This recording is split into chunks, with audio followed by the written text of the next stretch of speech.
자, 여기는 배추 밭입니다. 저희들이 이제 연구용으로 재배를 하고 있는데요. 처리가 이 앞쪽하고 여기 막대기가 있는 쪽으로 구역을 나눠 놨습니다.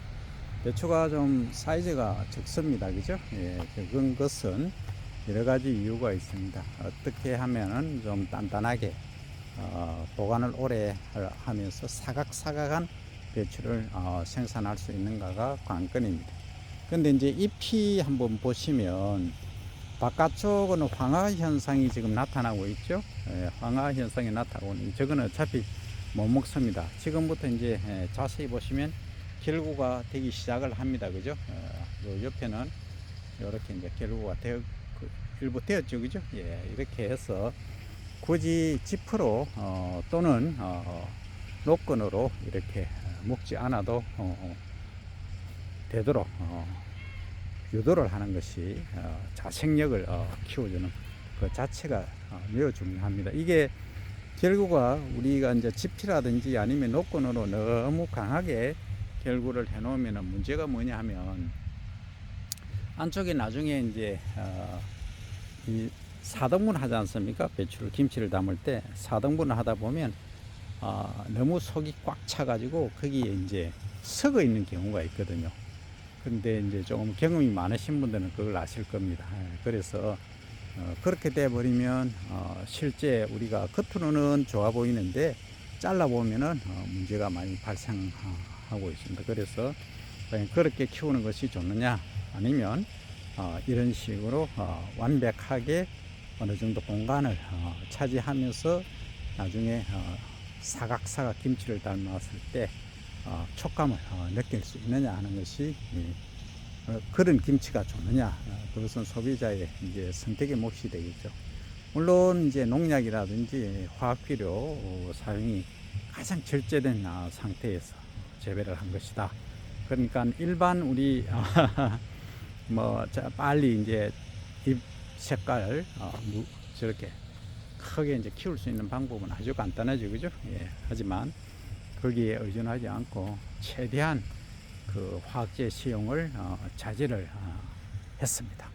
하고 여기 보시면 이제 전체적으로 그래서 잎이 어떻습니까? 일반 배추하고는 다르게 연해져 있지 않습니까? 그죠? 어떻게 보면 양분이 부족한 상태로 이렇게 보입니다. 실제 부족합니다. 그래서 우리가 유기농 배추 드셔보시면 일반 이제 화학비료로 재배한 그는 못 드십니다. 그 이유가 뭐냐 하면 이게 이제 조직의 친밀도가 완전히 다릅니다. 그래서 조직이 친밀하게 하시려고 하면은 최대한 유기농에 가깝게, 그러면 유기농에 가깝게 했을 때 장점은 뭐냐라고 질문하시면 소위 양은 무게는 별로 적게 나갑니다. 부피도 적고. 하지만 장점은 이게 보관도 오래 가고요. 그 다음에 소금을 그렇게 많이 칠 필요가 없습니다. 왜냐하면 우리 염장할 때 보면 소금을 많이 치서 김치가 문제가 되지 않습니까? 근데 조직이 치밀하면은 김치 담고 나서도 소금을 염장하는 시간, 염분의 농도를 줄여주기 때문에 고혈압 환자라든지 이런 분들도 얼마든지 드실 수 있다 하는 그러한 장점이 되겠습니다.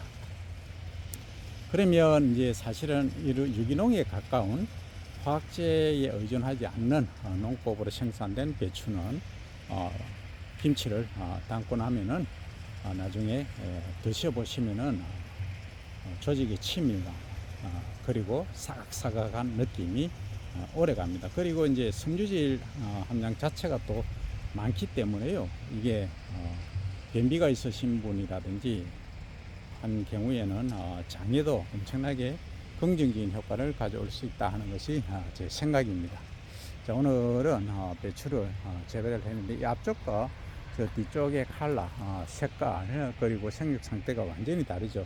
이 앞쪽은 지난번에 좀 케미칼을 조금 많이라기보다는 일반적으로 사용했던 곳이고요. 이 앞쪽은 요 뒤쪽부터는 거의 유기농에 준하는 수준으로 재배를 한 것입니다. 저희들이 이제 개발한 신물질이 있기 때문에 그것을 가지고 했는데 나중에 김치를 담아서 그 정확한 평가를 또 진행토록 해 보겠습니다. 여기서 만약에 총량이 너무 적다 할 경우에는 지금이라도 그 요소 연면 시비를 하면은 잎이 새파랗게 돌아옵니다. 그러나 저는 그걸 원치 않습니다.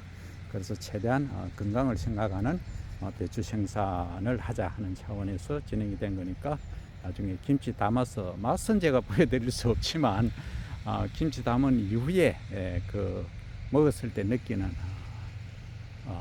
촉감 그리고 맛에 관해서도 설명을 드려보도록 하겠습니다. 자, 오늘은 여기까지입니다.